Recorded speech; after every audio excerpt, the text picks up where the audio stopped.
Hi, I hope everybody is doing well. My name is Cornel. Welcome back to A Ball and a Goal. And in this video, I'm gonna walk you through the last 3 games of the weekend. And then at the end, I'm gonna show you how my team did in Game Week 1. But before I put a bunch of numbers and percentages on the screen, I wanna touch on one thing that I believe is extremely important to keep in mind while you are playing this game. Some things cannot be quantified. The passion, the desire, the work rate, those are things that they just cannot be put in numbers. And I'm going to give you an example. It might not be the best one, but it's one that got stuck into my mind from these weekend games. And it happened during the Chelsea-Manchester City game. It was the 82nd minute, and Foden was dispossessed around the Chelsea penalty area. So he got up and he ran back like he was the first minute of the game to recover the ball, which is a normal thing. Every player who is dispossessed should do that thing. But to do that after you win 6 Premier League titles in the first game of the season while your team is up 1-0, not too many people will do that. So what it means is that at one point during the season, later in the season, when you will make a transfer and you have to choose between Foden and another player, or you can pick another player, just give Foden as an example, that have the same fixtures, same data, same price, you have to take in consideration the work rate, the passion, and the desire. And like I said, you're not going to find a chart or a table that will quantify those things. All right, so now that I clarified these things, let me go into the games.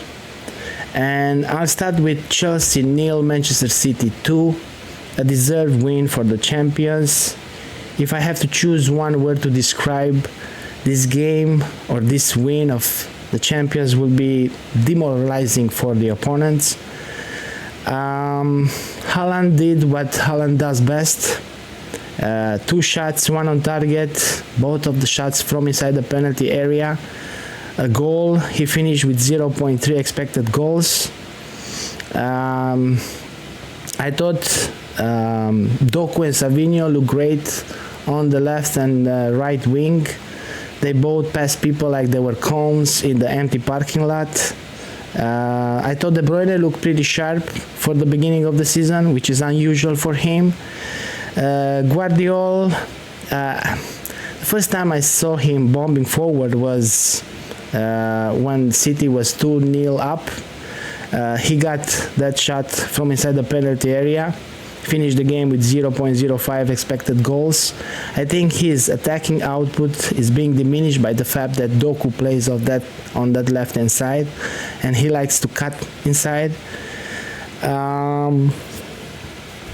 Chelsea, to be honest, I don't think they were that bad. Defensively they were poor, that's for sure, but going forward I think they looked okay. They put City under a lot of pressure sometimes, they should have scored actually. If it wasn't for Jackson's lack of composure and discipline, they should have that goal. He basically was able to see the whole line of Manchester City defender and still was caught in offside position. He finished the game with 1 shot on target, 0.6 expected goals. Usually his data is really good. He's just not a good finisher. Played 66 minutes. Nkunku got the hook after 57. Unfortunately for his owners, he didn't get the second point for appearance, which is always a pain in the backside. Got 1 shot, unfortunately not on target. Not a great game for Nkunku, but I think that if you have it in your team, this is my personal opinion, I think Maresca will change things from the next games, from the next game. So if you have him, be patient and keep him for just a little bit longer. Just see how things are going. Palmer played the full 90, 2 shots, 1 on target. I still don't believe that Enzo Fernandez in the number 10 role is the best position that he can play. So yeah, like I said, Maresca has a lot of thinking to do until the next game, but I'm pretty sure he'll change things around a little bit. Leicester Spurs. Watching the first half, I thought at one point is the most one-sided half that I've seen over the weekend, and it probably was. Spurs, they should have scored at least 3 or 4 in that first half. But yeah, the whole game changed when Vardy scored the equalizer. And by the way, what a lad he is. 37 years old, plays 79 minutes, 2 shots, both on target, both shots from inside the penalty area. He finished with 0.92 expected goals. And to be fair, at 5.5, he's probably the best option and probably the best finisher from all the players in the game. It's just a matter of he can stay fit or not. And he should have scored a winner actually, and probably at the end of what was the most beautiful passage of play of the whole game. Spurs, Son was poor. Brennan Johnson poor as well. Solanke played the full 90. Actually was the only offensive player from the Spurs lineup that started and ended the game. 3 shots, all of them on target, all of them from inside the penalty area, 0.34 expected goals. He should have scored at least the last one, if I remember, in the second half, but he kicked it right into the goalkeeper. Porro, good game, a goal, beautiful cross by Maddison, who started the game actually pretty well and then just faded away in the second half. Bentancur, I like the guy. 3 shots, 2 on target. Hopefully he'll be back for the next game. They really need him. Finished the game with a 0.32 expected goals. So yeah, great point for Leicester, a big point for Leicester, and 2 big points lost by Tottenham.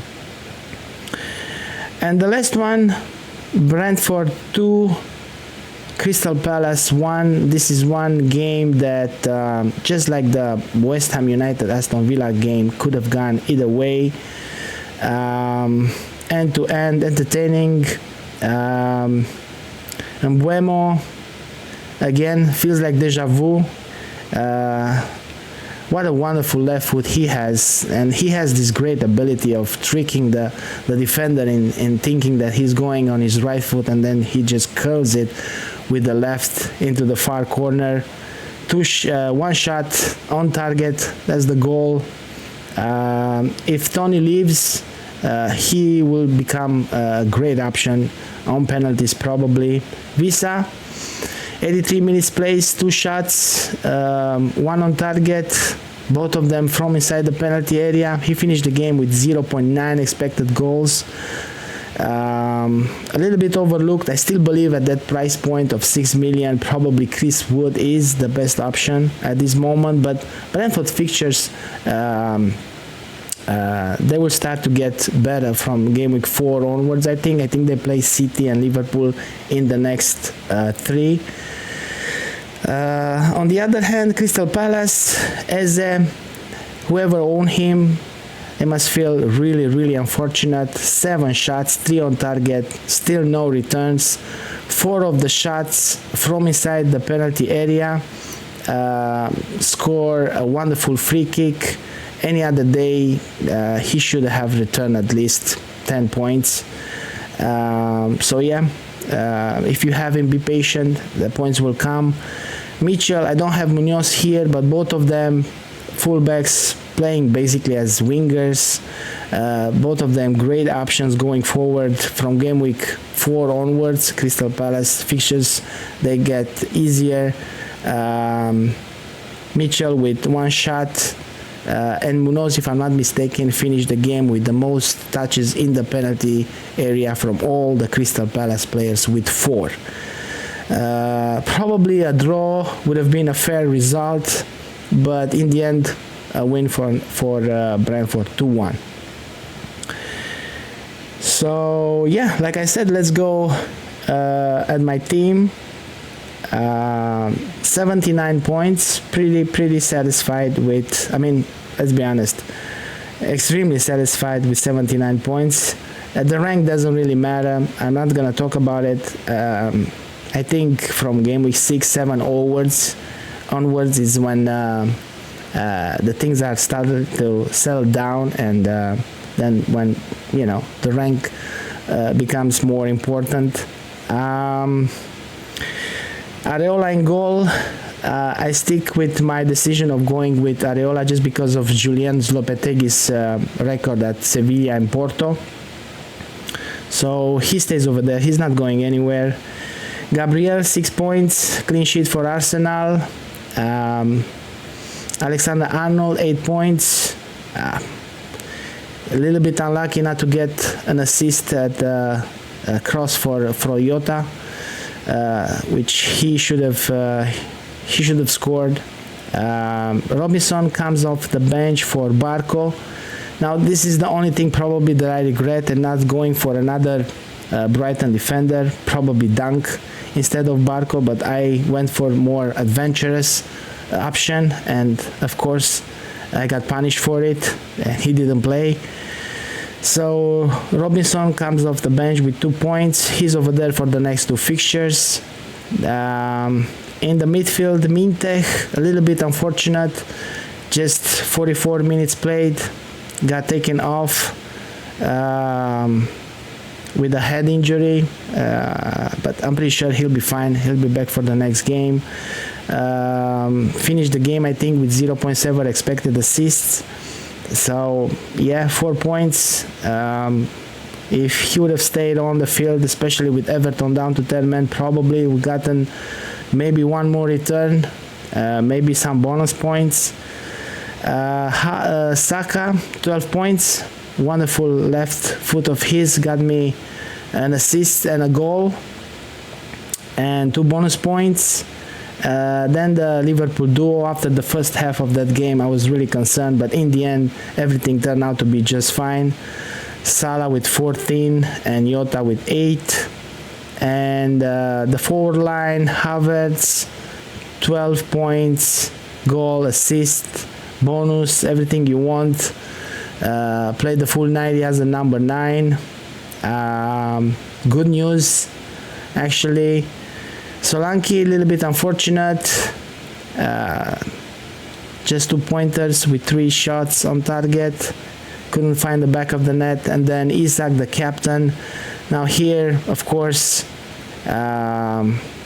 just an assist, but yeah, they played 1 hour with 10 men against 11, so definitely things could have been much more different if Newcastle would have played the whole game 11 against 11. So yeah, pretty satisfied, 79 points. And yeah, I'm gonna show you in the next video how my team will shape up for game week 2.